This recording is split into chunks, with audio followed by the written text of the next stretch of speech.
প্রথমত হচ্ছে যে আপনি যেটা বললেন বগুড়ার দুপচাচিয়ার যে বিষয়টি, সেখানে মূলত এই ছেলের দেওয়া জবানবন্দি অনুযায়ী কিন্তু আমরা কাজ করেছি এবং তার স্পষ্ট জবানবন্দি ভিডিও ফুটেজ সহ আমাদের কাছে আছে। তিনি যখন কথা বলছিলেন এবং তিনি যখন এই জবানবন্দি দিচ্ছিলেন আমাদের কাছে, তার পাশের রুমে তার আত্মীয় স্বজন ছিল। ইভেন তাকে যখন আমাদের ক্যাম্পেও নিয়ে আসা হয় তখনও তার আত্মীয় স্বজন আমাদের সাথে, আমাদের টিমের সাথে আমাদের ক্যাম্পে আসে। এরপরও তদন্তের স্বার্থে তদন্তে বিভিন্নতা থাকতে পারে, তদন্ত বিভিন্নতার মোড় হয়।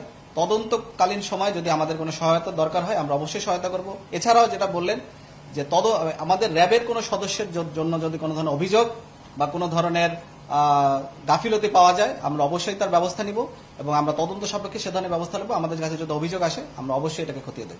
স্বীকারোক্তি কিন্তু অনেক ধরনের আছে, নিজে স্বীকারোক্তি দিতে পারেন, ম্যাজিস্ট্রেটের সামনেও দেওয়া যেতে পারে এবং এই স্বীকারোক্তি দেওয়া মানেই যে তিনি স্বীকার করে ফেললেন, ঘটনা প্রমাণ হয়ে গেলে এটা কিন্তু না। এটি তিনি যেখানেই স্বীকারোক্তি দেন না কেন পরবর্তীতে কিন্তু সেই যে জবানবন্দি বা স্বীকারোক্তি দিয়েছেন তিনি কিন্তু যে কোনো সময় সেটা পরিবর্তন করতে পারেন। এটা তার অধিকার, তার আইনগত অধিকার এটা। সে কিন্তু যে কোনো সময় এটি পরিবর্তন করতে পারে।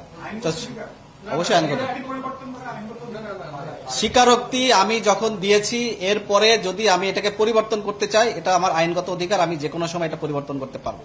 কিছু হোক বা যাই হোক আইনগত, আমরা এখানে আইন নিয়ে এখন করবো না। আমাদের স্টেটমেন্ট আমাদের আইনের অনেক বিজ্ঞ লোক আছেন।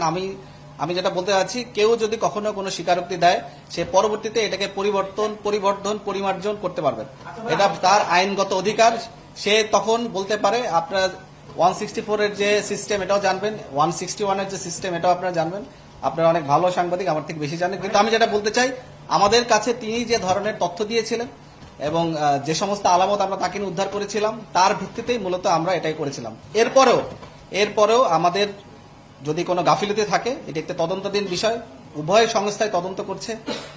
আমরা পুলিশের সাথে সহায়তা করব। পুলিশ আমাদেরকেও যদি তাদের দরকার হয় আমাদের সাথে যোগাযোগ করতে পারে। কিন্তু তদন্তে যদি আমাদের কোনো গাফিলতি হয় এবং এই গাফিলতিতে যেই এটার দায় হবে তাদের বিরুদ্ধে আমরা ব্যবস্থা নেব। আমি যেটা বলেছি যে তার দেওয়া তথ্য মতে এবং তার সাথে নিয়ে আমরা যে সমস্ত আলামত উদ্ধার করেছি সেটার ভিত্তিতেই আমরা আপনাদেরকে জানিয়েছি। মিডিয়া ব্রিফিংটা কিন্তু মূলত একটা সামাজিক সচেতনতামূলক কাজ, একটা প্রিভেন্টিভ মেজার্সের একটা অংশ হিসেবে নিবারণমূলক যে কাজ, মানুষ যাতে এখান থেকে শিক্ষা নেয় এবং আমাদের যে অপরাধমূলক কার্যক্রম আছে সেখান থেকে আমরা যাতে সচেতন হই, এটাই কিন্তু একটা উদ্দেশ্য। এটা কিন্তু অন্য কোনো উদ্দেশ্য না। মানুষকে সচেতন করা এবং নিবারণমূলক যে কার্যক্রম তারই অংশ হিসেবে মূলত আমরা এটাকে কাজ করি। আপনি কখনোই বললেন পুলিশ ভুল তথ্য দিয়েছে। এই তদন্ত এটা এখন যেটা বলা হচ্ছে এটা পূর্ণাঙ্গ তদন্ত পর অন্য কিছু বের হইতে পারে। এটা একটা ডাইনামিক্স, একটা